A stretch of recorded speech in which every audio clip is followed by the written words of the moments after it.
Hello, good afternoon, everyone, and welcome to the Equal Employment Opportunity Advisory Committee meeting today, Wednesday, April 2nd. We're very excited to be here, and we're excited for all of our new members that we have here and that we have a quorum. I just have to say, we're very excited about this. So thank you all for joining us, and we'll go ahead and jump in and get started with David introducing us to our new members. Okay. At this point, I think you all. Yeah, everyone should have a brand new updated roster that I did put inside of your packets over there. I think it's like the second or third page behind the agenda. Thank you. He's not here. And then he's not here. But those are Okay. four. I believe, I think Christina, have you been on the committee before? Okay, cool. So we can, You got her. maybe put her down. She's right there too. Okay, so what I'm gonna do is, I'm just gonna name off everybody, and if you're here, if you could just raise your hand, so everybody in the room will know who you are. First is Naja. Present. Second is Douglas. Douglas is online. Okay. Dominic. Alwyn. He's absent. Elaine. Pavleen. She's absent. Christina. I'm here. Sorry for the delay. And last, Michael. Here. Thank you. And then that's live, and when you tap it again, I am now gonna give the mic to Tyler. He will do roll call. Well, that pretty much felt like a roll call kind of in all by itself, but, so we have Naja, our chair. Douglas Vigil, our vice chair, is currently online. Dominic Biles is here. Mr. Alwyn Brown, one of our newest members, is absent. Miss Elaine Edmond is here. Pavleen Gruel is also another one of our EEOAC members. She is absent. And Christina Jones, our county administrative nominated employee rep, is here. And then Michael Sorensen is also here. And then for EEO and HR, David is here. David Davis, our DEI EEO program manager. Mikkel Mitchell is our brand new EEO analyst 2. Constance Bibbs is here, our EEO analyst 3. Our other analyst Rex is not here today, but he should be back by our next meeting. And then also on the HR team, we have Rachel Novetsky, our assistant director, and Oriana Mahoney. I just want to make sure I'm pronouncing everybody's names correct.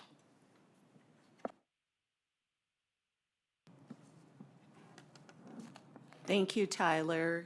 And Rachel, did you have any additional staff introductions for us this No afternoon? additions. I just wanted to point out that I'm super excited that we have, one, a quorum today, and two, that our EEO team is fully staffed.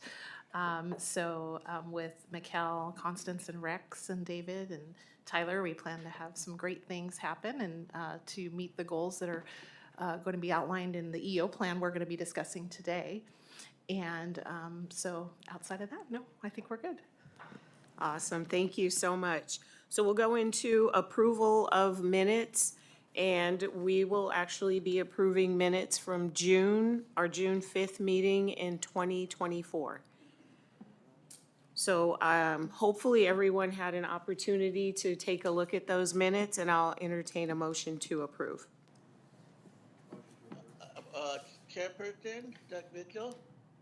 Yes. Have the staff had looked at the minute and took my what do you call them, my mailbox suggestion in consideration, up to date in the minute.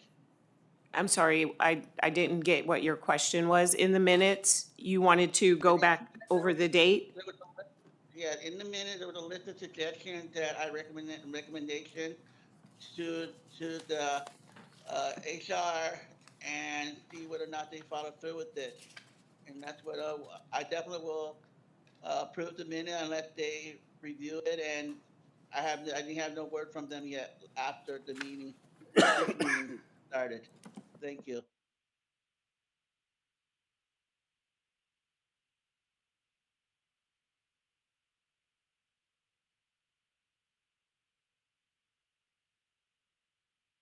So, thank you, Douglas. You know, I think we had every intention to address some of those things, but as you can see, it's been quite some time since we've actually been able to meet together, so we're sort of, I guess, ground setting. And we will go back and take a look at all of those, the requests and be able to address those. So we'll accept your motion to approve them if that's what you just Yes, kind of laid out. I definitely will approve it. Thank you, Nadia. Okay, thank you. And Dominic, did you want a second? Yeah, I'll second. Okay, all right, thank you. So, so we have Douglas with the motion and Dominic with the second. All in favor, say aye. Aye. Any opposed or abstentions? I abstain.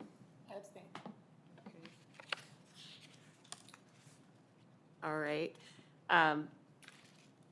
And so no oppositions. We will go ahead and approve the minutes. Thank you. And now we'll do self-introductions of visitors. Do we want to start online? Do you do that?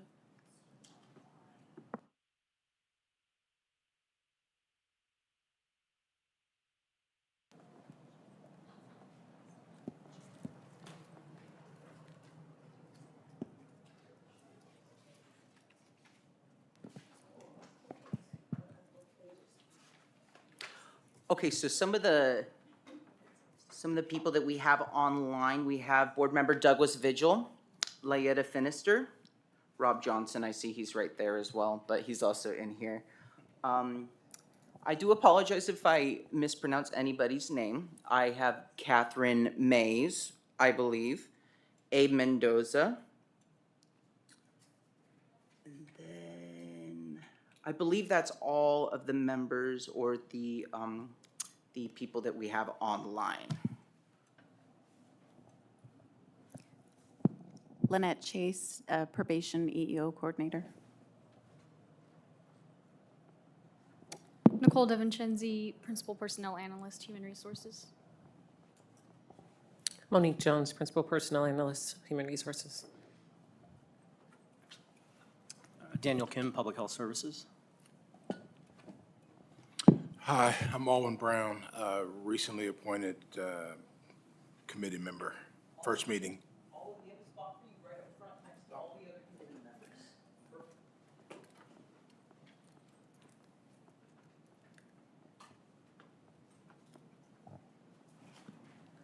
Thank you so much. And so we'll go ahead and correct that in the roll call. Alwyn is present today with us, so welcome.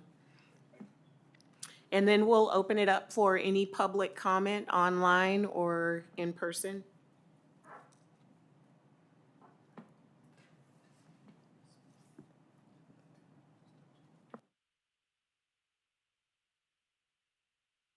If anybody online has any type of public comment they would like to make, go ahead and let me know in the chat and I can read that for you, or I can also turn on your mic so you can speak.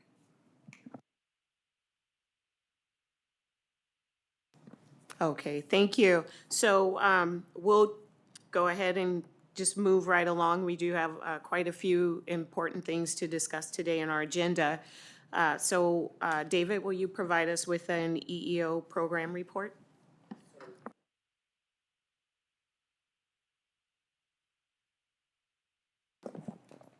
Thank you. Haven't been through one of these meetings before. I'm not exactly sure what it is you've done in the past, but I thought what I would do would just give you kind of a summary of what happened in the past, fiscal year 2022 and 24, and then give you just what our objectives are for fiscal year 2024 and through 2026, or I should say calendar calendar years. Well, no, it is fiscal year 2024 through 2026. So if that meets your requirements, I'll go ahead and give you that. As far as the summary of what we've done in the past, we offered the 23rd and 24th annual diversity luncheon, and those were held in October of '23 as well as October of '24. We worked collaboratively with the EEOAC committee, as well as members of the HR staff and EEO staff, of course. Attendance for those events were in '23, we had 350 employees that attended. In '24, we had 240 employees that attended. As far as our EEOAC meetings, I believe in '23, there were a few meetings that happened. However, in '24, I believe there was only one meeting that happened due to us not having a quorum for the meetings. So I don't have a whole lot to report, being that I was not here prior to July of '24, but I'm very encouraged that we're starting off this year on a good foot. So thank you, Naja, for your leadership. Rule 20 complaints. In 2020, fiscal year 2022 through 2024, we had 32 informal complaints, and we had 85 formal complaints. In comparison, the complaints saw a 6.25 increase from 2020 to 2022 as compared to 22 through 24. So not a great number, but we did have 5 additional complaints in that second period of 2022 through 2024. So hopefully we can keep that number lower. It seems like we're starting off this year pretty well. We've got less than 10 so far, and we've already completed the first quarter of 2025. As far as appeal hearings, CSC Rule 20 appeal hearings, we had only one request in 2020 through 2022, and this past year, or past 2 years, there was, I believe, one as well. So we remained stagnant there. As far as sexual harassment sexual harassment prevention training happening, we were able to train 944 supervisors and managers during that period of time. And as far as training non-supervisory employees, during that same period of time, 5,240 non-supervisory employees were trained. As far as diversity, respect, and inclusion training goes, we offered the training, and we had 4,176 county employees that went through that training. The County Board of Supervisors mandates that all employees attend this training once every 5 years, just to give you an idea of when employees are expected to attend. Looking forward, we are looking to define the role of the EEO coordinator to improve collaboration and accountability within the county. We are also looking to offer EEO coordinator training in 2025 and 2026. Unknown participant is now joining. Okay. And the purpose of that training is to refresh the skills of the current EEO coordinators, and then also to provide training to those who are brand new to the role. And trainings will be offered both in person and virtually. EEO complaint process will be reviewed and streamlined. Our team is working on that to come up with ways to make that process a more efficient process for not only us as an office, but also employees who are in need of investigations of alleged complaints of discrimination, harassment, and retaliation. So we're looking to streamline that process. We're also looking to improve our invoicing process for internal investigators. so that we're able to provide a more comprehensive look as to the amount of monies that are being spent on a fiscal year basis. And then lastly, we will work to enhance our intake process so that when complaints come to our office, we are able to handle those in a more efficient manner and provide the best service we can to our employees in need.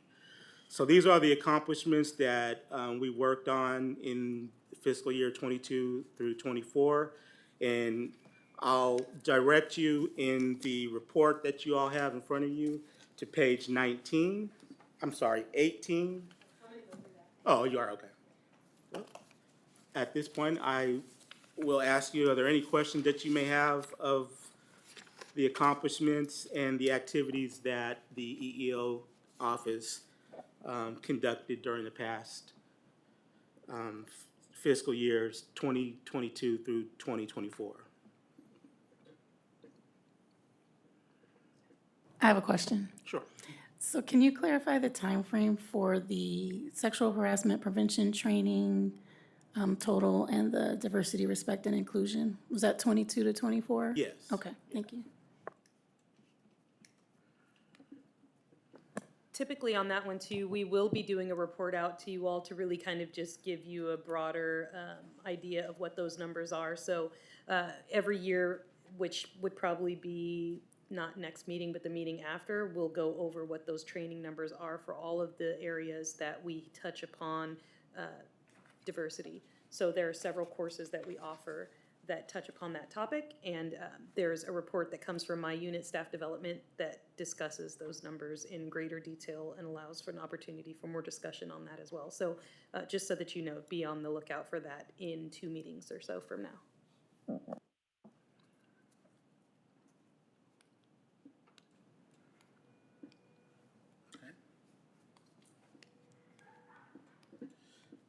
No questions? Okay. I will turn the floor back over to Naja. All right, thank you so much. Thank you for that report, and we look forward to the additional information and discussions about all of the great things that you're doing and the amount of training that is able to take place. For old business, an update from the subcommittee for the EEO plan. We had a review subcommittee that was meeting and came up with some suggestions, and we actually heard from David that some of those are already in place with the EEO or in the works with the EEO coordinator training. And it's really nice to see some coordinators here.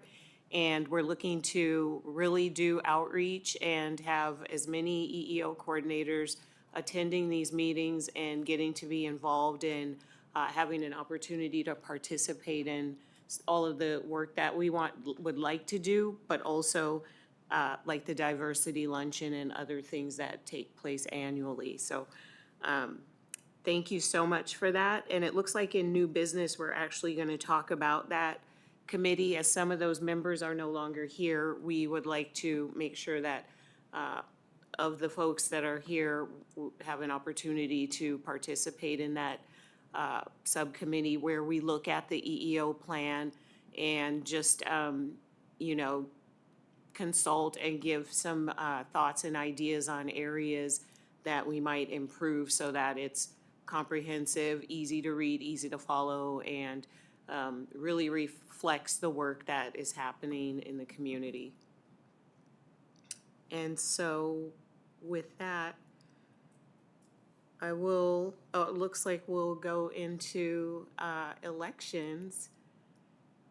And David, it looks like you do that, but when you start that, are we able to make any statements as far as what we've done so far or anything that would like to share? Yes, please. I'm sorry. Okay, I'm sorry. So, yeah. So I've been so honored to serve as the chair for quite some time now. And as it goes, I'm really excited. I hope to be elected again. I think that this is a great opportunity because we actually have a full committee and we have representation. We have the EEO office being staffed. So I think that we have an opportunity to really make some inroads and just really be able to be a much greater value to the EEO office in supporting all of the work that they do. So that's the statement I wanted to give, and definitely want to open the floor to Vice Chair Douglas if he would like to speak, and any other members that are still here, if they would like, if they would like to speak, because they may be interested in one of those seats as well. Thank you. Hello, thank you, Nadia. Thank you for your great leadership and everything. I have seen a lot of information received today, and this is the type of thing that I like to see that it's full. I see the room out there from the back end, looking this in, look, it's full. When I was coming in person, it was almost empty. So anyway, I definitely don't mind to be the vice chair still. I'm still interested. I had great ideas and concern about, because I have seen, like, I wrote down a couple of things that on the chat box, I know that, a lot from through the quarterly, you had low response of complaints, but my, through the chair, the vice chair, I get to really analyze situation and puzzle my thought. You know what I mean? So that's what I'm concerned. That's all. My talent. One of my talents, I guess. Thank you.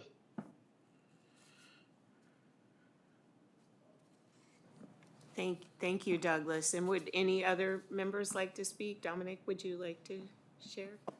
Yeah, I would like to put my hat in for the vice chair. I take this seriously. As you know, I was a member of numerous subcommittees last season. And I've always been putting this as a priority to my life, to make sure that I'm at the meetings, make sure that I do everything, and I try to be as helpful as possible. In doing so, I think I would like to go and partner with you as a vice chair. That's all I'm asking. I don't know when I asked that. Still learning the processes. And I think that would also help me learn the processes quicker. Absolutely. And so also, would any others who are here, I know you're new, but this is an open recruitment. And so I'm not sure if any of you wanted to to share anything, but, or interest. Yeah.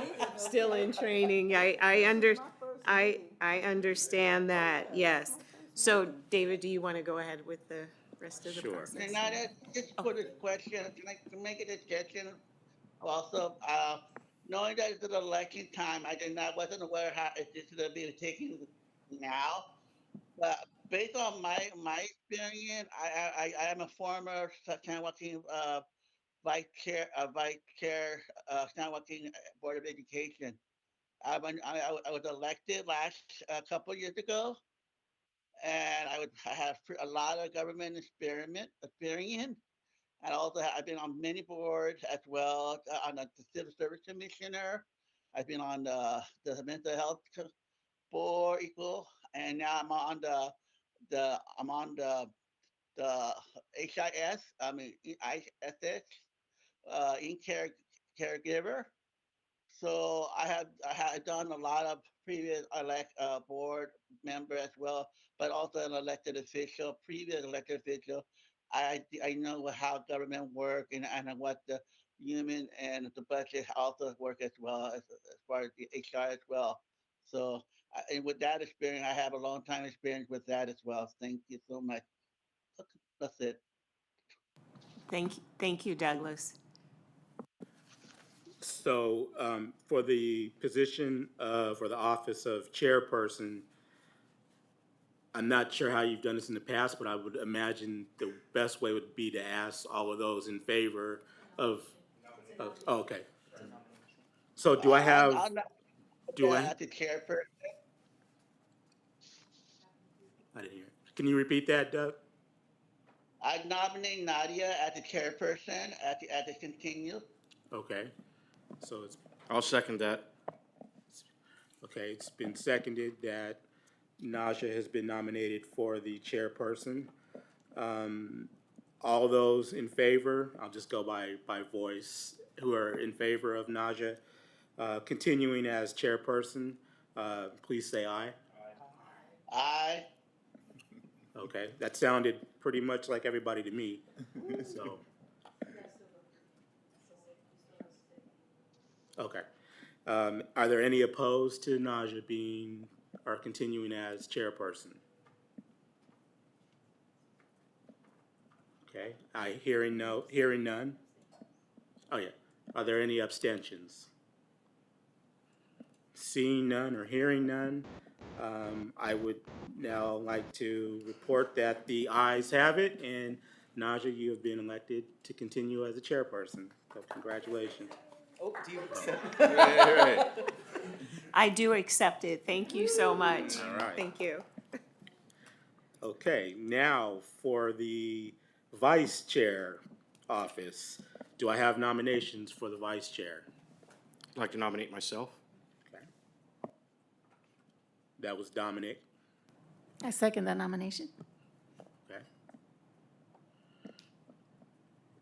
Any others? Okay. At this point in time, I am going to open the floor for the voting of the vice chair position. And again, we'll do it by voice. So is there anybody? Yeah, thank you. All those in favor of Dominic, yeah. All those in favor of, did we hear from Doug? Have we heard from Doug? I think Doug was nominating himself, but I'm not sure. Can you ask him? Yeah, Doug, did you nominate yourself for vice chair? Yeah. All right. When I talked to in the beginning of when I was talking to the beginning of Nadia question of the nomination as far as vice chair as well. It was way before that.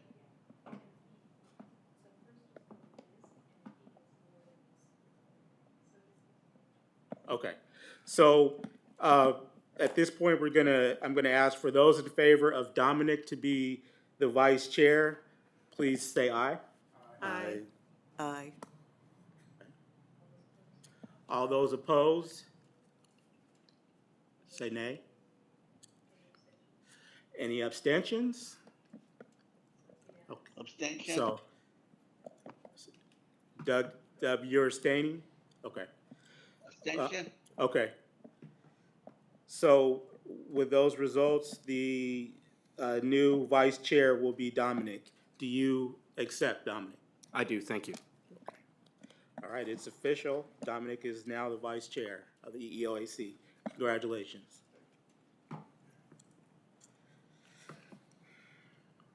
All right. So we're going to move on the EEO plan review and discussion. I kind of feel like I did that already, but I wanted to ask, were there any other questions that you guys may have had? I don't know if you've had a chance to look at the plan in front of you, but if you have and you have some questions, I'd be more than happy to answer those. I'm just gonna give a brief little overview. I'm gonna help you out a little bit, David. This is David's first time, so we're gonna get through this. So, this EEO plan is something that's being brought forth to this committee for approval that then goes to the Board of Supervisors for final approval. So this is your recommendation, essentially, to the Board of Supervisors that these are the things that we've done and that we want to do in the next couple of fiscal years. This plan will run from October 2024 through September 2026. Because we haven't had quorum at several of our meetings, this is going to the board a little bit late, which is why the date starts back in October 2024. So some of the initiatives have already begun because we didn't want to be behind on those things. So just to sort of set the tone for that, to let everybody know that that's really where we're shifting to. So the vote today on this is essentially to say that we recommend this EEO plan to the Board of Supervisors. And hopefully you've all reviewed this plan so that you can make that vote today.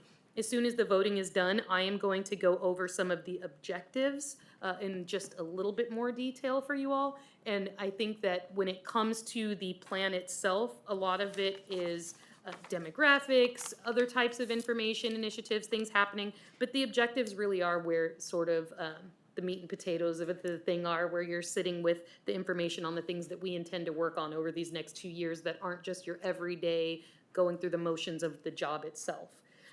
So with that, I will pass it back so that you guys can make your vote to, well, I guess there's a vote, right, on it? Yeah, so you would then vote on it, so I will pass it back to Naja to do the vote on approving the EEO plan. So before we do a vote, I'm not sure that everyone has looked at this or has seen this. Again, because kind of the quorum thing, we've been going kind of back and forth to hopefully have an opportunity. Is there an opportunity to have a short period to really look at it and then, even if we did an out-of-cycle either meeting or a vote? Unfortunately, not at this time, because we're already so late in it, we have to bring it to the next board meeting. So there wouldn't necessarily be time. I mean, I think that all the documents were sent over the other day, so if people haven't had a chance to thoroughly really review it yet, but because we're so late on this, there's not really any time to extend out. We have to get it to the board for final approval. So we're hoping that the committee will just give the recommendation based on the knowledge and experience of the EEO staff for this round. And certainly, now that we are a full can of tomatoes here, we'll definitely on the next round have much more time and thoughtfulness being able to go into how long you all have to review this this document, because this is something that typically it's not just given the week before it's ready to go to the board, right? This is a process where committees are formed and information is people have conversation about it before it ever even gets to this point of the plan, where it would be brought even to this committee. So there are subcommittees that typically get built in to build out the plan. This particular plan, because we were short-staffed, and for those of you who are new to the committee that are unfamiliar, for quite some time, we were very short-staffed in our EEO team for HR. There was one of them instead of the four of them. And then we were having a big issue with quorum and folks really coming into these meetings. And so that's one of the reasons we're sort of up against the wall on the calendaring for this particular plan this time around. Would we be able to hear maybe highlights of the things that were updated, as opposed to like the Yeah. last report, maybe? So maybe we can push back the, we can definitely, yes. So what we will do is we'll go over a little bit, so I'll even do the objectives ahead of time and we can talk about some of that, and then we'll come back to the vote, if that's, Doug online was raising his hand to speak. okay. Doug, would you like to go ahead and speak? I saw your hand raised on the chat. Great, thank you. I wasn't sure if you could, yeah, regarding to the document, I don't know what you're talking about. I have not received that in email. What is, and then also, can you summarize that on that? Because I'm in my computer right now and I don't see any, I just wondered if any of the people of the board have received that package. And if they do, then unfortunately I didn't get that.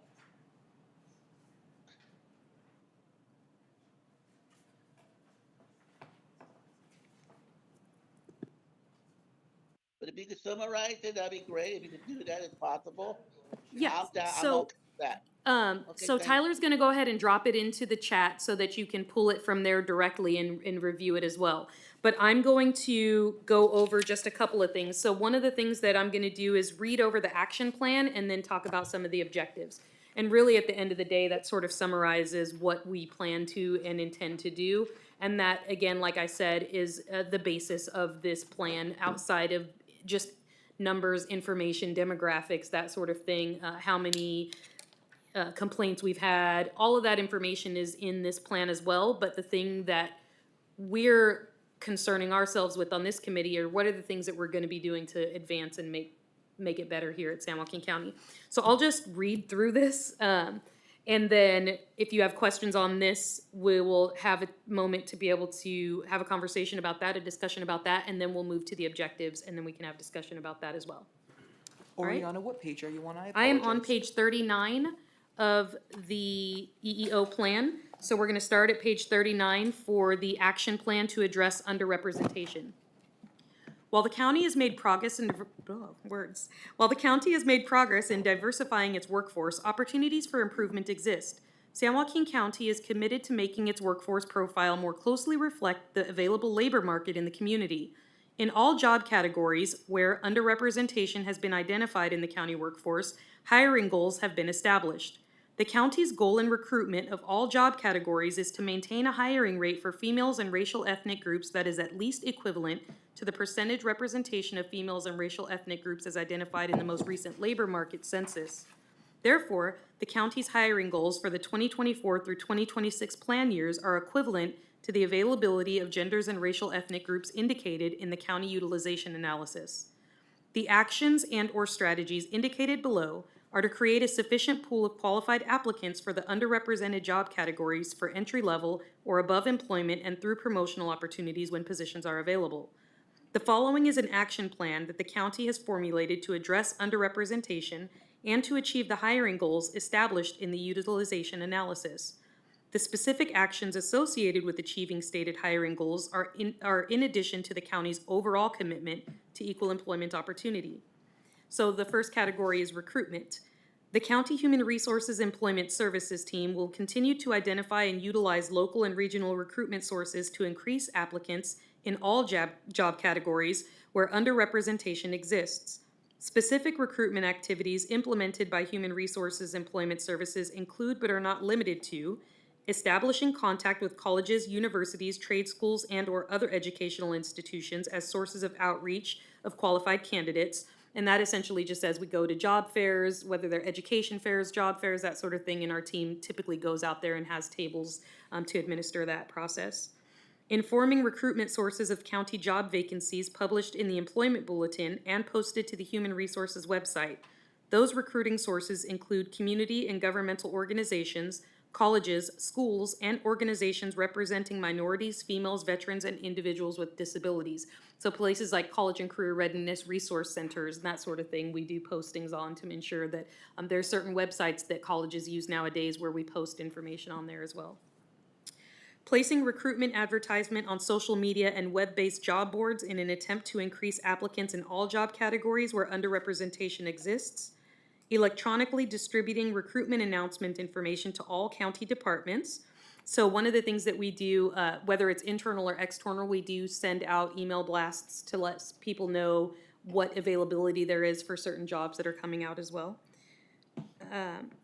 Notifying applicants via employment application forms that the county is an equal opportunity employer. So all of our county information as far as recruitment brochures and job descriptions, they all contain that language in there.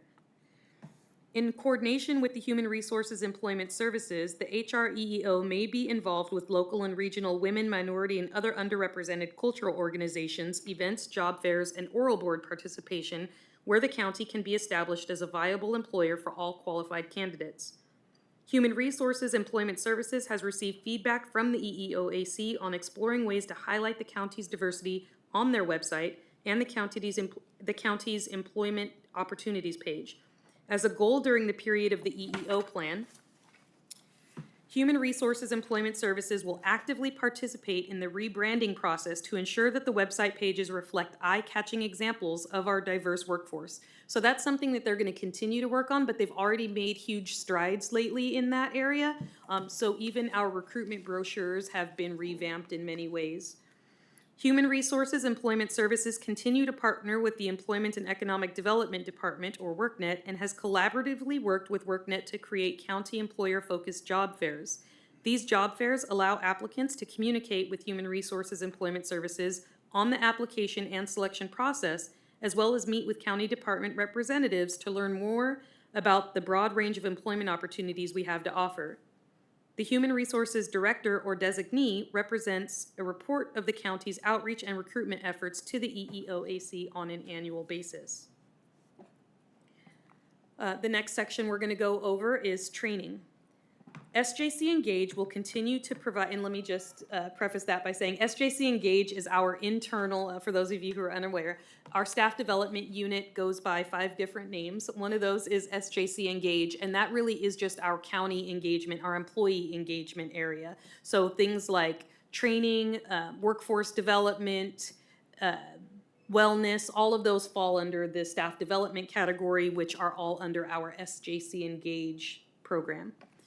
SJC Engage will continue to provide employee training and development to enhance advancement and career potential for all county employees. Like I mentioned before, you're going to get a report out on that in about 2 meetings from now.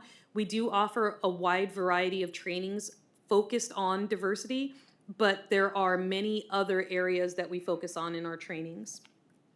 SJC Engage will continue to publish a training catalog that identifies and summarizes the training workshops offered each year so employees can better plan and coordinate their training needs. The Human Resources Employment Services will establish and/or maintain a process that ensures that all people are serving on oral boards, including supervisors and managers, are trained and/or have the appropriate resources available to them to conduct proper, legal, and effective interviews for selection processes.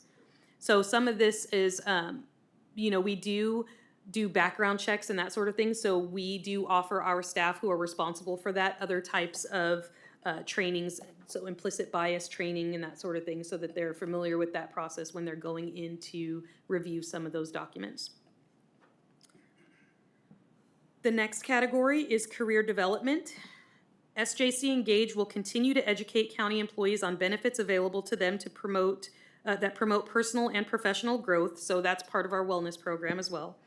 SJC Engage will centralize the internship and volunteer program to ensure continuity and consistency of the program models. SJC Engage will continue to expand the civil service apprenticeship program in the county. This program allows incumbent staff to attend classes and participate in an on-the-job training component that will make them eligible for career advancement in specific county job classifications. Since inception, there have been 2 successfully run apprenticeships for information technology and mental health specialist positions. That program is the first of its kind in the United States. So as a civil service organization and as a civil service program, it was very successful in its pilot year, where we had 3 individuals who went to school, and so they attended class during what would normally be work hours, and they did on-the-job training side by side with county employees. These were our current employees, so this is a program that's offered specifically for county employees. And we sunset that program after its 3 years, and we started a new one for mental health specialists, and we're looking to expand upon and continue that in all future years with new classifications as well. The next section is retention and diversity. Through coordinated efforts, the HR, EEO, and Employment Services will continue to track applicant flow data by ethnicity, gender, and EEO4 job categories. Through a coordinated effort, the HR, EEO, and Employment Services will review, summarize, and analyze completed exit interview questionnaires on an annual basis. This will assist in identifying ways to enhance the county's work environment and assessing the overall quality of work life in the community, or in the county.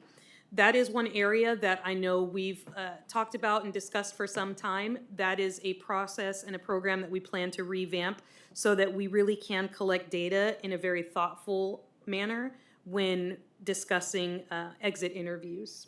So that's one area I know that's going to be worked on in this 2-year fiscal plan.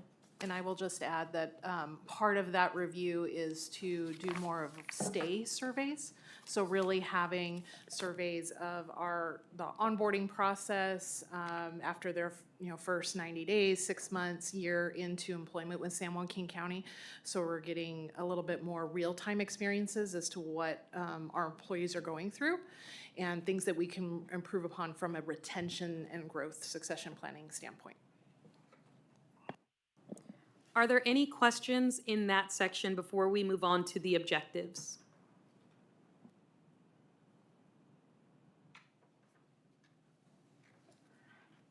All right, hearing none, I will move on.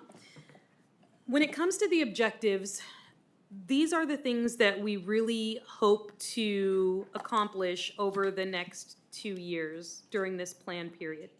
Page 18. Sorry, page 18. These are the things we're hoping to accomplish over the next 2 years. One of the things that I will outline is that when you look at your agenda, you will see a letter and number on some of the action items on the agenda.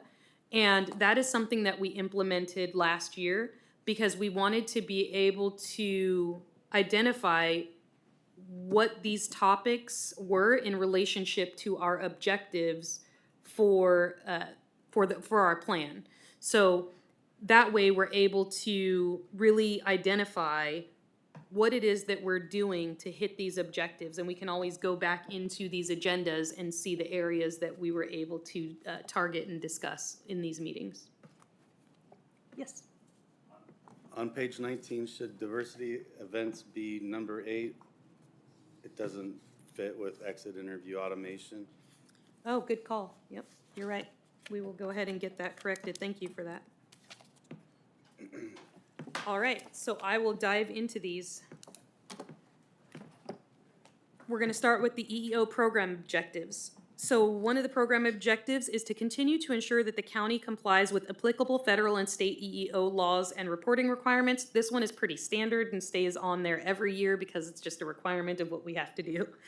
To increase the awareness of all county employees regarding workplace discrimination, harassment, retaliation, and diversity through training and other EEO-related activities. This one typically carries over year to year. Maybe some of the language might change slightly depending on whatever climate we're in, but for the most part, that typically stays pretty standard. So then we have EEO office goals. The EEO office will accomplish the following goals. Policy updates to revise all county discrimination, harassment, and retaliation policies to align with federal and state laws and ensure inclusivity. For training programs, we plan to develop and implement training on unconscious bias for managers and supervisors, and then to create a civility in the workplace training for all employees. We want to introduce a program on how to request reasonable accommodations, and which should be C actually. And then this will be D, sorry. And then continue to research, develop, and implement relevant and effective training programs to promote equal employment opportunity and diversity within the county workforce. So we've already started the process for some of this. We do have some unconscious bias training that we offer to some of our staff. It's not specific to managers or supervisors, so I would just go in there and modify some of the curriculum to really tailor to managers, supervisors, and that sort of thing. Support for the EEO coordinators. We want to enhance the skills and effectiveness of department EEO coordinators in managing informal complaints through dedicated training. What is an EEO coordinator? Let's pause there for a quick second. So we are 26 different county departments. We have over 7,500 staff here at San Joaquin County, and as you can see, there are 4 staff in our EEO unit. Technically 3.5. Are there 5? Oh yeah, because 2 are not here, because so there's 5. 4.5, right? Because 1 is part-time in EEO, part-time, right, but Tyler's part-time, EEO part-time labor. So our FTE is about 4.5. And we do have, we have so many staff that it's really difficult for us to manage and maintain 7,500 employees. So we heavily rely on the staff at the various departments. So those staff at each departments are referred to as EEO coordinators. Those are individuals who are sort of just given other duties as assigned. There's no set job classification for an EEO coordinator. Job classification here is just fancy way of saying job title. There's no job title for an EEO coordinator. Those are just tasks given to individuals within a given department who help to support and provide information to the EEO office, whether it's a complaint or otherwise. They would be the ones that are on the ground at the departments that help to provide information to the EEO office. So that's who our EEO coordinators are, and we definitely want to work on giving them more information, tools to be able to be successful in their role, because again, oftentimes these are just additional duties that are given to an employee who already has another kind of job that they're doing. So, recruit new EEO coordinators to bring new ideas to the role and to relieve longstanding EEO coordinators who are no longer interested in the role, right? And so we really want to just reinvigorate the process and the program. We want to have thoughtful training of how to go about doing that. And so that's one of the things that we've discussed in the past too, is just coming up with resources for those EEO coordinators. Diversity promotion. Research and implement best practices for diversity and inclusion. We want to establish employee resource groups for community building and support. To create a collaborative website to enhance awareness of EEO programs and workforce diversity. One of the things that we did about a year ago or so, maybe a year and a half, we created a web page for our EEOAC. So there was never a website for you all before. And one of the things that we will ask, and Tyler will be receiving all of them, is for each of you to send a brief bio. So we'll have Tyler send you out the link so that you can sort of see what other folks have put on their bios. And we would just need a picture and a brief description of who you are and why you're here, so that we can showcase that to the larger county. Once we have all of your bios, what we would love to do is to send out an email blast to all employees saying, this is our EEOAC, these are the members, this is the website. And it's something that we've been continuing to work on and develop as we've moved through this year. It is brand new. That's also supposed to be a resource for you all where you can go and pull all of this information.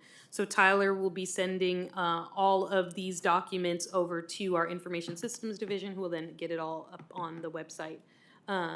Or you'll learn how to put that on yourself. And so that all of that information is updated and you can go and watch. You can go and pull past meeting documents or go look at the upcoming agenda or the calendar and the schedule, all of that on that webpage. So it's a resource for you, but it's also information for our staff so that there's something tangible and visible that they can go to say, when is the next EEO meeting? Maybe I want to come and participate in that. That is also going to help our EEO coordinators because then they'll be able to go use that site as a resource as well.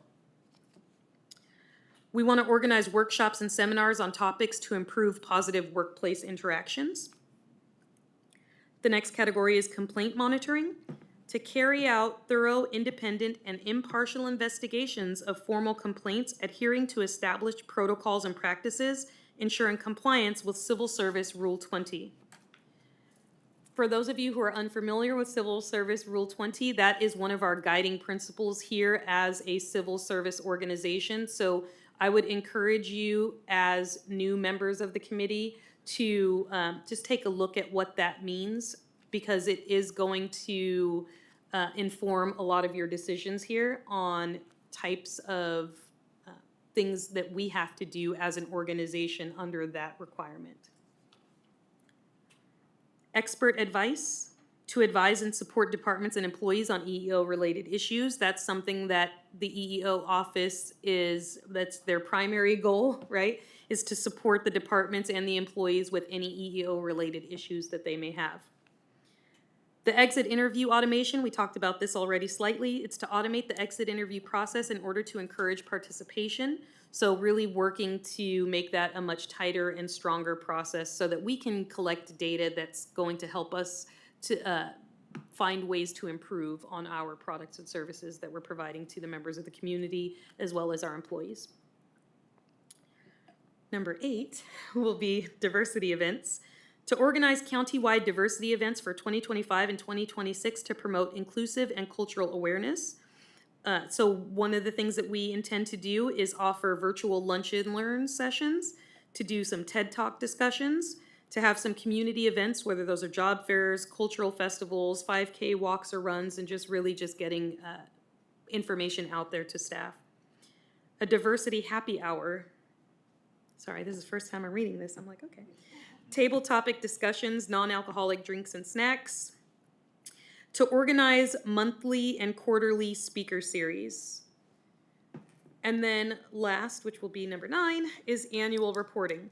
So to compile, I guess it's not last, compile and represent an annual report to the Board of Supervisors in conjunction with the EEOAC and the County Administrator's Office to review progress and outcomes.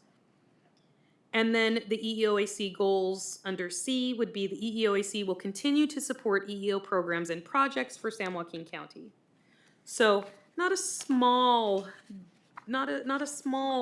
goal, not small goals for this upcoming series, but definitely some things that we think that we can really hit the ground running with, and other things that are going to take a little bit more time, but really excited to have a solid team backing us up to be able to provide some of these things for our members of the community and our county staff.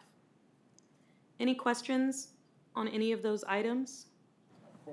Yep. So, in reference to some of the EEO goals, training goals, I'm just wondering if some of the topics like unconscious bias, the discrimination FEHA stuff, if that's included in either onboard training and or in a new employee workbook? Great question. So yes, it is. Again, I'm going to go over this in much greater detail, and maybe we bump that to the next meeting. I feel like maybe that's more important than the employment services one even. So we'll bump that one to the next meeting. But we do have a 2-day new employee orientation process, and part of that contains it's like 7 different trainings within those 2 days around different topics. And so I'll talk about that. I'll move that one to the next meeting. Am I here at that next meeting? April, May, where do we, June? Oh yeah, I'm here in June. Okay. And I have another question. Yeah. Is there a mechanism in place, like a speak up kind of a thing that can be done with the employee identifying themselves or anonymously to raise sort of equity issues that they may have noticed in the workplace? Yeah, I will defer that to the EEO team. So, and really quickly, I think I did not introduce myself properly, maybe. So my name is Oriana Mahoney, and I'm the Staff Development Coordinator in Human Resources. So I am responsible for our Staff Development SJC Engage unit. I have been helping to support the EEO unit for some time now, but I am not necessarily part of that team who has specific details on their day-to-day operations. So I will defer. Actually, our complaint process does allow an employee to submit an anonymous complaint. Obviously, we would not like that to be the norm because it makes it much more difficult to investigate, but there is an option for employees to file an anonymous complaint. Yeah, and just more broadly, I get that, but just more broadly, not necessarily a personal complaint against another employee, but maybe workplace conditions, patterns of behavior, just sort of the light stuff, or even recommendations for things that an individual employee might think could be done better because they're not being done correctly. Is there any mechanism in place to do that anonymously? I don't know if there's a way to do it anonymously, but I know the 4 or 5 of us that are in the office, we receive information like that probably on a weekly basis from employees. I don't know if it's necessarily anonymous, but we do get Just kind of ad hoc? Yeah, we get complaints or concerns from employees just individually. So we work to address those at that particular time. And if I can add, we do have different units like our risk management and stuff, some of those other areas you were talking about, and I know they do receive anonymous complaints in regards to that. Oftentimes, we also receive those through our exit interviews. Unfortunately, we would prefer to know about it before, but when there are matters of that nature that come up, we do follow up with our county departments to address some of those issues. Okay. One of the things that I think would be helpful for this onboarding process too, because we have a lot of new individuals here, Tyler, can you add to the agenda for next time? Maybe in my discussion prior to that discussion, I'll have another mini training on sort of HR in general, like, so what units are within HR and who's responsible for sort of what area, because I think that that makes, that just brings up the fact that there are multiple types of complaints that happen, and not all of them are EEO related. Some are related to other things.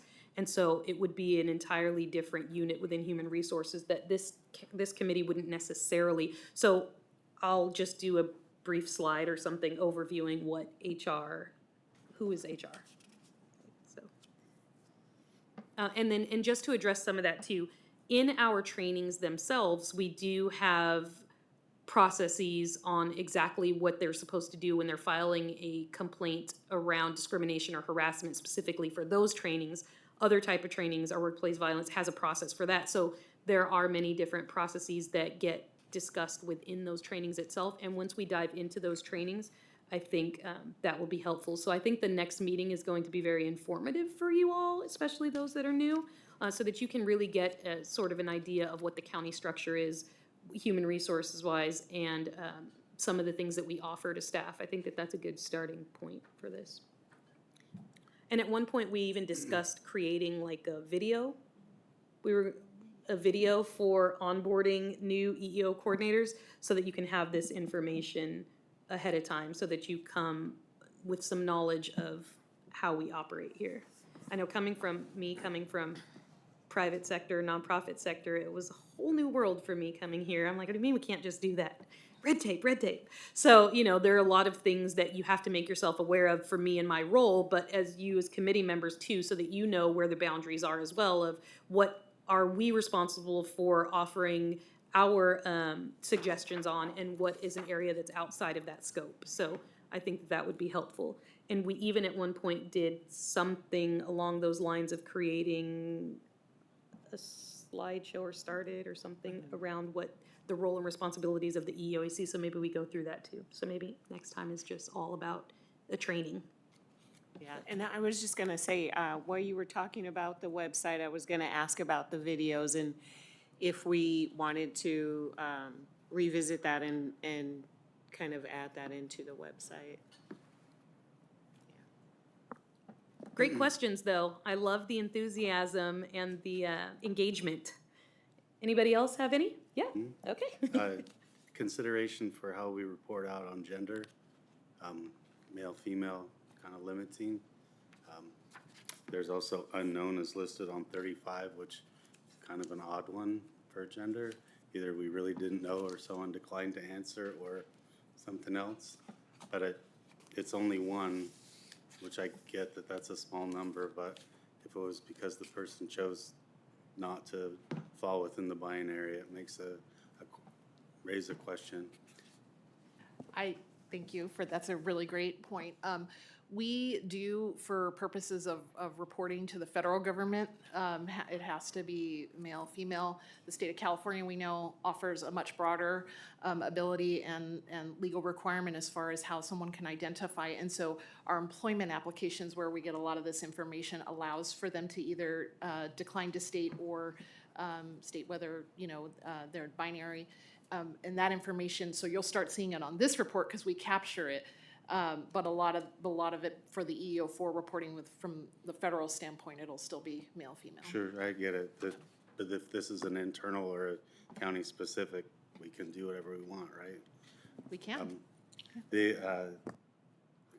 other question, I just wanted to support the use of the website before I came today, and weeks before, because the last meeting we didn't have. I went there for source material, and the minutes are from 2023. Some of the other materials there. So just so you know, it is being looked at and is useful. It would have been. Would have been useful. Yes, Thank you. yes, no, I appreciate that. Oh, and then if job fairs are a part of your plan, you're welcome to have a table at the April 26th job fair that's happening at the Civic. Great, thank you. Thank you very much. Any other questions, comments? I have a question. Yes. So how, and forgive me because I'm new, how is the plan addressed, like, from meeting to meeting? Like, are we reviewing progress? Are we allowed to give feedback on those reports? Like, is this something we talk about at every committee meeting? So typically, I mean, you guys can answer, unless you want me to answer. Okay. Typically what happens is, as far as the bulk of the plan, we don't necessarily pull this out every time, but there are pieces that we may discuss from it based on the agenda. So the chair and the vice chair, so let me just kind of lay out what happens. Our team will get together, the EEO team will get together and create the agenda. They will then send it to the chair so that the chair and vice chair have an opportunity to add any input that they want on that agenda as well. So if there are things that we want to discuss on here, if there are things that are in this plan that we've maybe made progress on that we're gonna highlight in that particular meeting, we would do that. But we don't necessarily pull this out and readdress all of the things on here every time. This is, you only really see this document once every 2 years when it's brought to the forefront. The objectives, like I said before, are laid out by the numbers on here. So for example, this EEO plan review and discussion is part of B8 from the last plan, right? So B8 on the objectives of that plan was making sure that we're informing the committee of certain things happening, right? And so we will continue to do that in the same way, where we are hitting these objectives, because those are really the things that we're discussing. So there will be things in that will fall into the agenda. And if there's ever something that you all feel that you would be useful or that you wanted to discuss, you can always email it to Tyler so that we can take that into consideration for whatever agenda is coming up. There is also a calendar that we have that I don't think is on this agenda. Oh, it is. Yay. Okay, so I'll leave that to David. So he will show you the calendar later on, but there are certain things that each year we do. And so building out the agenda, we start there to say what are the things we're supposed to be doing on this particular event. I do want to chime in real quick. When we do create these agendas, we usually plan them at least 5 weeks before the meeting is actually planned. So 5 weeks, the HR team, the EEO team, we all get together and discuss about the things that are going to be on that agenda. So if you're on your own schedule and you notice it's about 4 or 5 weeks up until the time of our meeting, please feel free to email me or anybody on our team. But we also do have the SJC EEO inbox, which you can also utilize as well. That would be sjceeo@sjgov.org. So if you have any suggestions or anything you want to place on the agenda, you're more than welcome to bring it to us. We do start planning the agenda about 5 weeks in advance. I just wanted everyone on the committee to be aware of that.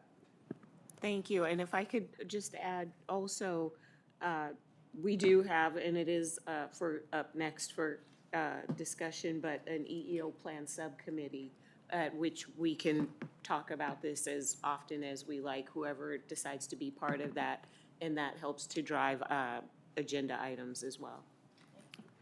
Are we anticipating the president's recent executive orders to impact this plan? I know it has impacted education, but I haven't heard any counties or cities talking about it. I'm not asking you to crystal ball it, but I think that because we receive federal funding, there are certain things and guidelines that we will have to adhere to, but we also live in the state of California that, amen. so I'm gonna leave it at that. I apologize. I think Doug has a question. Well, I'm getting anxious. I've just been 20 minutes for holding my question, and it's a very good question, and really just kind of bing, bing, bing, bing. And my concern about, I'm a youth advocate for people with disability, and knowing of it, of being mobility, deafness, blindness, multiple disability. Can you have alignment between before and after discrimination or that type of thing when people do complain about that? You have that category. Also, another one I like to discuss, that I want to know is that female and male. You know, transgender is in a line, it's a category, but as far as not sexist, it's falling from female to male, okay? And following in line with the federal, I think we need to follow in line with the federal and stay, state is wider. That don't get, don't sound to me, it's not like an excuses to add more. Cause I know for me as an LGBT community member, I understand where you guys coming from, but as far as uh, make sure you're documenting it, what male and what female and what whatever person will be documenting on it. Well, how are you gonna do that? And thirdly, as far as sexual harassment, I might be concerned about the environment. Talked it up, and then I was writing the gentleman that said about rapping on the job. I think we need to have some kind of a thicker ballot to see how many people complain about their work area. Some people don't feel comfortable talking it out and making and write it out in front of people or things like that. So I think we need to get a complaint box for a suggestion for all staff in all the departments. Um, and also, as far as to clarify, as the equal expert, are there experts for sensitivity, for inclusion, like people who are a translator? Or, like right now, there's no interpreter right now. I am deaf. There's no interpreter on the field. So it's very hard for me to, there's no captioner. I cannot get captioned up here. So there's no accessibility. So how do you, do the people that you, as your department, negotiate, or I myself, the person I'm requesting the combination, should be the one that able with that particular service, not the opposing person is telling me, no, we cannot provide, but we can give you this, or no, can't provide this, but we can give you that service. I want to know what is the reality of that, the bargaining between the combination. That's what my point is. Thank you. Okay, Doug, I think that you had about 4 or 5 different topics in that, so I'll try and address the ones that I can.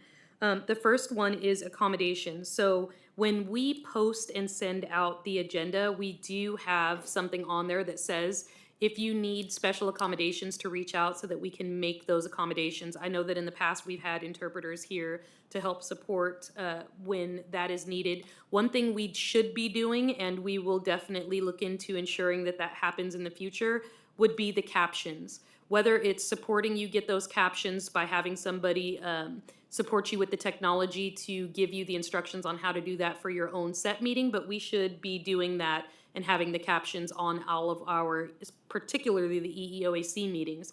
So we will do that moving forward. Our Teams does have an option on there to do captions, so we will make sure to do that in the future. That will hopefully help to support some of that accommodation needed for, for that hearing impaired piece. When it comes to disability training within our trainings themselves and the topic of disability and certain types of disabilities, we do address, when we, in our diversity class, and like I said, I'm gonna go into a little bit more on the trainings and maybe even some of their content at the next meeting, so we'll talk about that one more in depth at that time. But when we do our diversity trainings, it's definitely done on more of a high level, so we don't get specific around the different types of diverse individuals there are out there, but we do a very thorough job of that training. When it comes to the harassment complaints, we do look at numbers and how many complaints are being brought forth to us. There are processes that we just discussed around being able to anonymously put in a complaint. So there are ways and avenues for people to do that, should they choose to do that. Again, like David stated earlier, in those anonymous complaints, it does get very difficult for us to follow up with things because we don't have a source to be able to go to, but we do still follow up with them nonetheless, based on whoever it was that they're putting in as the complaintee. And so, we do offer many avenues through our EEO coordinators and a wide variety of resources that we have, whether it is something in EEO, risk management, or somewhere along the lines with human resources from our personnel analysts. So there are plenty of opportunities for staff to be able to address those concerns. And so we've tried to do a good job of ensuring that staff know that they can come to one of our, wherever they feel comfortable. I think that it's also a matter of, we have 60 different staff in human resources, and there are times where people feel just very comfortable with a particular staff member, maybe not familiar with a unit or department. Because I do new employee orientation, I get many emails from people who have went through my new employee orientation maybe a year ago, 6 months ago, 4 years ago, but because they remember me, they will reach out to me directly knowing that I'm in human resources, so that they can be directed to the appropriate avenue. So I think that an employee who does want to make a complaint definitely has ways to do that, and they find those ways, but we also have those readily available as well. I think that might have touched on all, if not majority, of what you asked. Doug, I want to let you know I just turned on the automated captions for you, okay? I just want to make sure that you can see them. Let's see. And we will ensure to start all meetings with those captions moving forward as well. Okay, got it. Thank you so much, Taylor. Thank you. My apologies, Doug. I'm still learning how to set up everything No, properly no for everybody on the I first round. understand. I'm very patient, believe me. It's okay. It's all good. Thank you. Is there a way we can see participants who are on video on the screen or some other? Yes, we can. So we can do, if their camera is on, then, but either way, yes. So we'll make sure, we typically have the agenda up there, but we can definitely bring up the staff or the individuals who are also there. So we would just bring up the Teams meeting itself. That would mean I'd have to stop sharing the agenda though, right? You can stop sharing the agenda, you can dual screen. We'll do it on the next one, so we'll give Tyler a little bit of training on how to do it. Thank you so much for giving me time to figure out the Yeah. technicalities of it.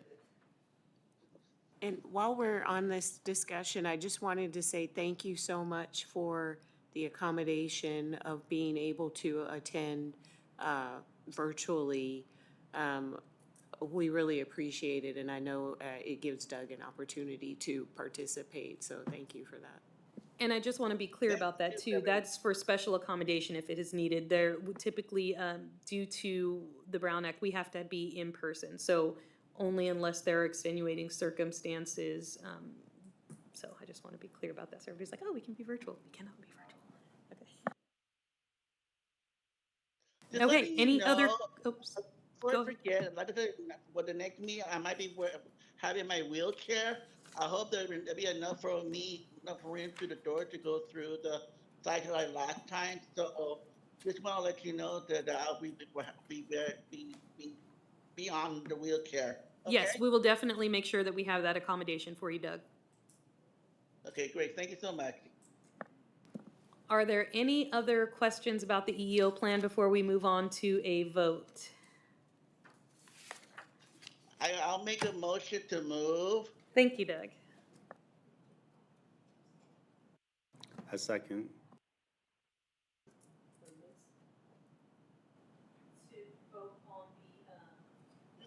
Oh, okay, I'm sorry. So we have a motion from Doug to approve the EEO plan and get that to the Board of Supervisors, and we have a second from Michael. Thank you. And all in favor, say aye. Aye. Any opposed or abstentions? Hearing none, so moved. So we're excited to get this over to the Board of Supervisors. Did we want to just highlight when that meeting is, and were we still interested in members of the committee being there when it's presented at the meeting. Great point, Naja, thank you. Do you know when the next? We're gonna look at the agenda deadlines, so it'll either go April 22nd or the May 3rd meeting, but as soon as I have that date, I'll make sure the committee members are aware. And did you still want as many members to? Yes. So what's just be helpful, I think that when we go to the Board of Supervisors and we are giving them this plan for approval, what's nice is for staff to have sort of the backing of the EEOAC. So you are the advisory committee who is putting forward this recommendation. Yes, we agree that these are the objectives that we want to work on. This is the information and data. So it is helpful if you come to those supervisor meetings and when the plan is being presented, then David would just also name for you all to just stand for a moment so that they can see sort of who's behind the plan, advising the plan. We'll also, I know that that you're approving, but one thing that I will say is we'll have the team go through this again one more time with a fine tooth comb for any formatting issues or that sort of thing. So. And just to clarify, May 3rd is a Saturday, so May 13th.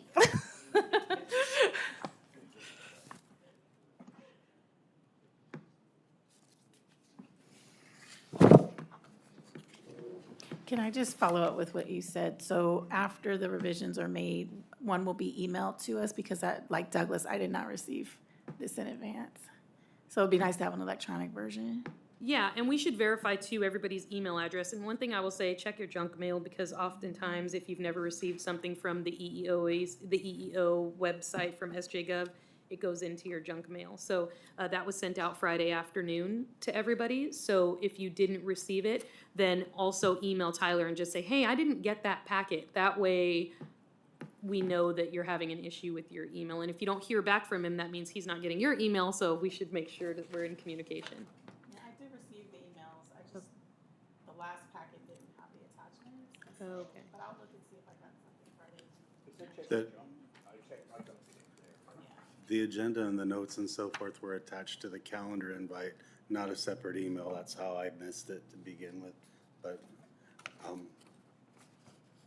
Okay, yes, we will definitely internally work on that. Thank you. Did we already approve? Maybe no. Okay, so Naja, back to you then, I think. All right, thank you. And a great discussion. And just following or dovetailing off of that discussion, we would like to establish a subcommittee that will comb through this plan and put in recommendations and look at different things that we can do to help streamline the report to make sure that it's easy for the Board of Supervisors to consume. This is a lot of information and we know people are really busy, so we'd like them to be able to really understand where we're making strides, where we need support, and what things we have forthcoming. So I would like to just go around and, since I don't want to guilt you, I'm just going to ask each one of you directly. But we'll start with Vice Chair Dominic. Would you like to be on that committee, the EEO Plan Subcommittee? Absolutely would. Absolutely. Okay, thank you. And Michael, would you like to be part of that subcommittee? So we don't, what I'll end up doing is sending out, it'll be like 1-hour meetings monthly unless we would like to meet more, but I'll send out and canvas for a great time and all of that. will it be possible to do those meetings over Teams? Yes. Yes, that's usually how we do it. Yes. I would like to say, could we make it in the evening, like after 4:30 or 5 o'clock? And make sure you guys are using your mics so that they could hear you online. Just because my job, so if that's all possible, that's perfect. So late day or early evening, Perfect. okay. And then Christina, would you like to be part? Well, yes. Awesome. This is very exciting. Yeah, and then Elaine, would you like to be? Oh, okay. And Alwyn? Just a clarification though, so what will be the overall objective? So yeah, just a question for clarification for me would be what objective would the subcommittee be working toward as it relates to the plan? So we would go through the plan and just, we would go through the goals and make sure that, if we had any additional things, like, we brought up out of our last committee meetings, the hope to increase EEO coordinator participation.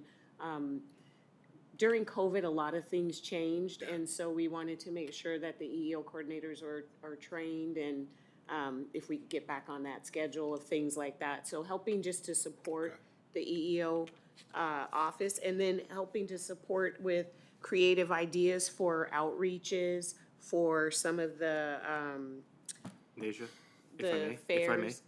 Yeah, what we did was basically, in the subcommittees I was a part of, we basically took each section, we talked about it, we came up with ideas, things we couldn't do in this forum here, we can definitely do, sitting at home for an hour on the Teams. We had a lot of great ideas come back and forth, we had a lot of great discussions, just things that couldn't happen here that, make this process in this room, more streamlined. Okay. So, the more that are there is absolutely great. Happy to be a part of that. Awesome. And Doug, would you like to be part of the EEO Plan Subcommittee? And those would be virtual meetings.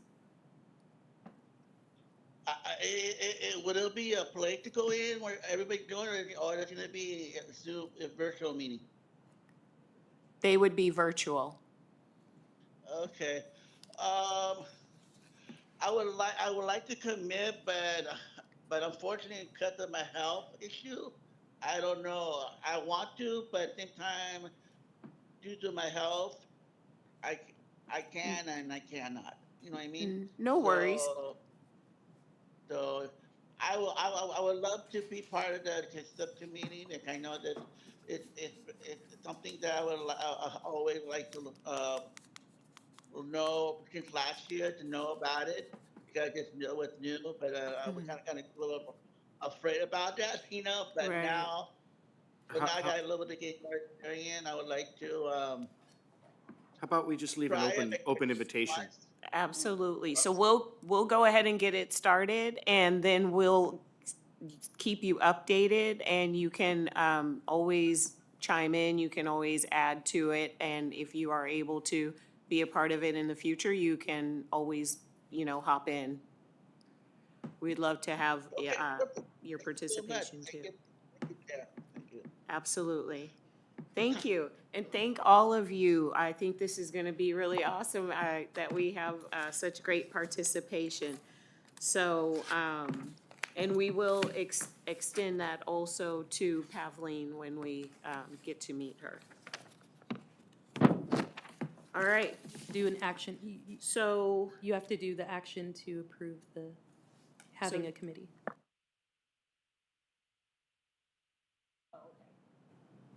so I'll entertain a motion to establish the EEO Plan Subcommittee. I make a motion to move the Ocean Committee.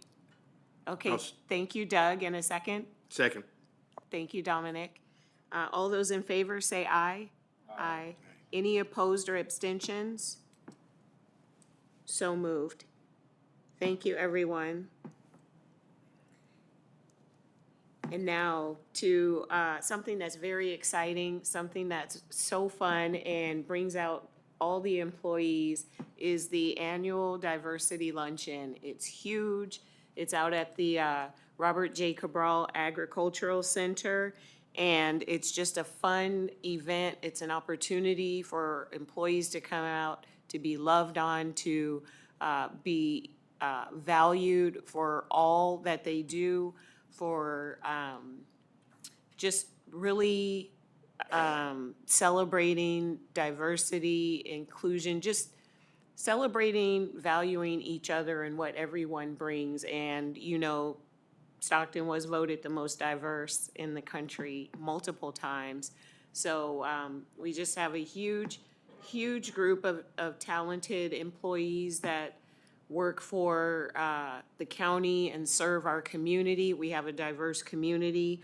So our first vote would be for the EEO Advisory Committee in partnership with the EEO Office and HR to host the 2025 Annual Diversity Luncheon. So Talking about doing it again in October?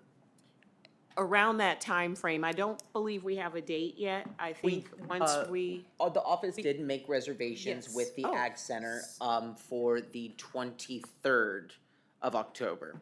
Yes. So Last check year your it was on a calendar. Thursday as well, Yes. so we made it for a Thursday, as well for this October, which is October 23rd. And just to give a brief little, I know that Naja started to give some history on it, but just, I think this one is the milestone one, right? This would be the 25th year that we've hosted this event. It's an opportunity for staff to be able to come together and celebrate diversity. We do give out awards for those individuals and departments within the county that have done something extraordinary in the way of diversity. So that is, we give, I think there's one for an EEO coordinator. There's an EEO coordinator award. There is an award for the department. And so those nominations come through staff. So staff nominate individuals, so ahead of time, we let them know that it's open for nomination, and then people nominate those folks to be the award recipients. At the event itself, there's a fee for it, so staff pay for their ticket for the luncheon to cover the cost of their lunch itself. So lunch is provided. We have typically a guest speaker, so a keynote speaker, and individuals who MC the event. And then it's pretty large. Like David said before, we have about 250 last year, 350 the year before, and we come up with a theme. So the way that it works is that the EEOAC essentially are the main holders of the event with support from the EEO office to reach out to staff to inform them and to collect the money for the tickets and that sort of thing. But really, it's part of the EEOAC's role along with the EEO coordinators, and I know Naja will talk about that if you do agree to do this, to establishing the luncheon subcommittee. There is support from the EEO office, but typically the EEOAC are the ones who would be owning the program, owning the luncheon. And so by owning that, I mean, people are paying for their own lunch. It's really coming up with themes. It's setting up, it's breaking down, it's, making some decisions, some key decisions on keynote speaker, that sort of thing. So if you do commit to doing it, just know that there is a little bit larger of a commitment in your support for providing the services. Now, human resources, not just the EEO unit, but human resources takes on a large role as well. And so do our EEO coordinators. So we have signups where individuals will help to check people in, collect tickets, give raffle. There's a whole raffle. That's a whole other monster in and of itself. Each department comes up with, any participating departments come up with a raffle basket, and people want to vote on who's the best basket and all this stuff. And so it's a whole thing. And so our staff will help to serve food, and so some of the ideas on the committee, you would be deciding what the theme is, what kind of food are you going to be providing, and that sort of thing. The HR team would help support with, like I said, disseminating information and getting tickets. So they would be the ones reaching out to EEO coordinators, managing who on the who on the EEO coordinator team will help support the day of event, day before and after, or day before and of, because before that we do some setup. The reason that we book the room is because every year, if this is a decision that's going to be made, the rooms book up at the Ag Center very, very quickly. And so unless we plan on shifting it to a different month at some point, we just had to grab the only 2 days that were side by side available in the month of October. So if anybody has to ask about flexibility, not in October, which is typically when this is held. Anytime sooner would probably be too soon. Anytime after, you're hitting up against Thanksgiving and Christmas celebrations. So I will leave that there on the table for what it is. That was wonderful. Thank you, Oriana. And yes, it's a fabulous event. It's a lot of fun putting it together. As Oriana mentioned, choosing what we decide to have for lunch, which we've had some amazing food like Dave Wong's, and so it's very nice, and it's everyone is always very pleased. All of the employees feel really appreciated, and I think that's what we're trying to get across here. So I will entertain a motion for us to own the event in partnership with the EEO office and HR and everyone and the coordinators. So would someone like to make a motion or have any more discussion about it or any questions? I'll make a motion to move. Okay, thank you, Doug. I'll second it. Okay, and thank you, Dominic. So we have a second, we have a motion from Doug and a second from Dominic. All those in favor of the EEOAC? Aye. Aye. Any opposed or abstentions? Hearing none, we're going to have a fabulous 2025 diversity luncheon. Super excited about that. And now comes the part of the work is to establish that subcommittee. We're way ahead of the game. If we start now, we can do little pieces at a time, and it won't be overwhelming at all. So I for sure would love to be on that committee. One thing really quickly too is that typically EEO coordinators are also invited, and members of the EEO team are invited to be a part of the committee. So the committee doesn't have to just be the EEOAC members. So if you do establish this committee today, then the EEO team can reach out to the EEO coordinators and see who may be interested and connect them with whoever's leading that committee. Perfect, thank you. So, I will attend as often as I can. October is my blackout month. okay. We'll I'm make big sure on Halloween. We'll make sure we get all the hard work You have done no idea. before October. 20 years I've been doing Halloween. I never stop. But I'll be able to help as much as I can. Awesome, thank you. Michael? Okay, thank you. Christina? Can I get back to you? Absolutely, absolutely. Thank you. Sign me up. All right, thank you, Elaine and Alwyn. Yes. All right. And then for the EEO coordinators, would they reach out to your office? Oh, okay, so go ahead. Okay, so EEO coordinators, the EEO office will be reaching out to get your interest, but we would love to have you partner with us and work together, and we've always had a great time doing that. So get your creative thinking caps on for this year. All right. And I just want to add, for those that will be new to the committee process this year, that one of the biggest roles for the diversity subcommittee is obviously providing some keynote speakers.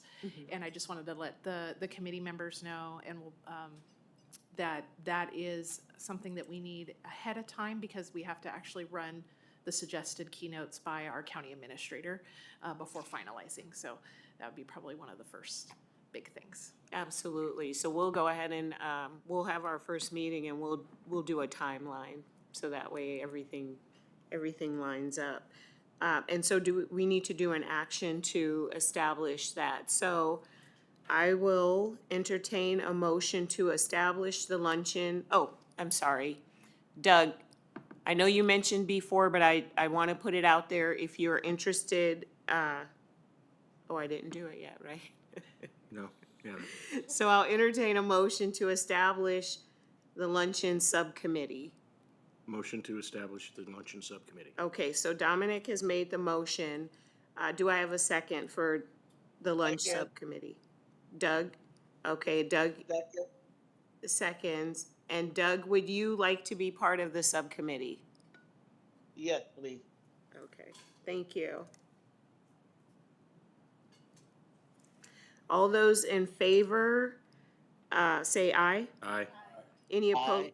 Any opposed or abstentions? Hearing none, so moved. Thank you so much. Well, it looks like we got all of that wrapped up. We're gonna have a great luncheon. We got a great team, and lots of participation, so should be fun. Moving along, we have the annual presentation by HR. So, Yeah, I think David? we were really ambitious with this, we were really ambitious with this agenda. Okay. There was a lot to cover, but I think that at this point, we're going to postpone that one for 2 meetings from now, because we're at 4:39 right now, and that can take a little while with questions. So we will, but I will, We do also anticipate another committee position being filled by our next meeting. So we thought it would be a great opportunity to have, as, you know, then we'll be fully staffed, so to speak. So it'd be a great opportunity to have all of the new committee members attend for that meeting. That's great, thank you. Do we want to go, do we have time? Do we want to go over the? I think the calendar just calendar? takes 30 seconds, so sure. Okay. The thing, really quickly, though, I do want to emphasize is the commitment on the calendar. So one of the issues that we've had in the past years is quorum. So I just want to throw my little hat in the ring to give a bid out to those folks that are now newly joined. We're really excited to see your eager faces, and I know that you're ready to go. So I just urge you to come to the meetings. Is the attendance policy enforced? There is an attendance policy within the, I think it's within the first couple of pages of the binders. For the new members, I did put new binders out for you. It should also be in there. And then when I did send the invite for this meeting, the EEO office did create a 2025 cover letter, which pretty much was a reminder about attendance. I will also go ahead and just send that out again, just to make sure everybody has that moving forward. And it has been sort of lax in the past, and that will no longer be the case moving forward. Whose responsibility is it to monitor it? Is it staff or is it leadership? So the chair would be the one reaching out to people who tend to have attendance issues to let them know their stance on the committee. But the EEO team also does their due diligence to ensure quorum and conversations with people as well. But I would say, as committee members too, reach out to your partnering committee members to say like, hey, you know, you made a commitment. No problem. All right, here's the remaining meetings for the 2025 EEOAC planning calendar. We have our next meeting scheduled for June 4th. And at this point, there's no items scheduled for that particular meeting. Following that meeting, it's going to be August 6th. And at that meeting, there's going to be an annual staff development report. We're going to actually swap that. Oh, we are? Okay. So the annual staff development report will be given June 4th. And August 6th is that next meeting again. Following that meeting, it's October 1st. And that meeting will involve submitting the biannual oh, wait a minute. There's going to be I guess we will not submit it for that particular, it'll be the following year. Yeah, it would probably be a discussion to just open up the fact that it's placeholder for the following year, but a discussion for some things that may be in the works for the upcoming year. Okay. And then, of course, that's the same month of the annual diversity luncheon, so I'm assuming there'll be quite a bit of discussion about that. And then lastly, December 3rd is our final meeting of the year, and that is where we have our annual holiday social, so. Another fun time. Yes. So will we have that on the agenda for next time? Yes, to approve whether or to not get we're it, going to do it, yeah. yeah, so we should add Okay. that always to the June one, so if we could add that to the June calendar to put the annual holiday social, the approval of having that, put that one on the June calendar moving forward. Vote on the holiday social. Yes. And I'll just state that unless otherwise noted on the agenda, the EEOAC meetings convene bi-monthly at 3 o'clock in this particular building and room. Any questions? I thought I heard December 3rd. Is it the 3rd or the 4th? 3rd, The 3rd. yes. In the paperwork, it says the 4th. Oh, it does, okay. Just want to confirm. This calendar says the 3rd. I think that's last year, you're looking at 2024. Then You should have a 2025 calendar. I have a question. 2024. Did the meeting always fall on the first there Wednesday is of one every under that. month? Thank you. Every month? I'm sorry, It's Doug. can you it's re- bi-monthly, so every other month, Oh, yeah, Doug. I'm sorry. Does it fall on a Wednesday first? Yes. of the Yes. week of the Correct. month? First Wednesday of every other month at Thank 3 you. p.m. You're welcome. All right, I think that, I'll Naja, you can. All right, so that looks like that wraps up everything. Do we have any, at this point, do we have any suggested upcoming agenda topics? And so I made the one that we could talk about the annual holiday special. But yes, if you do have any others, you can always send those directly to the EEO office. You can send them to me, and we'll make sure that they get communicated so that they're on the agenda. Thank you, everyone, for being here. Thanks for attending. We're looking for even more to be here next time. And we really appreciate you. I hope everybody has a great day. Do we have to make a motion to end the meeting?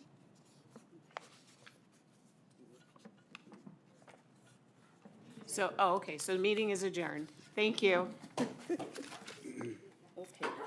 How does public comment work? Do they have to submit before?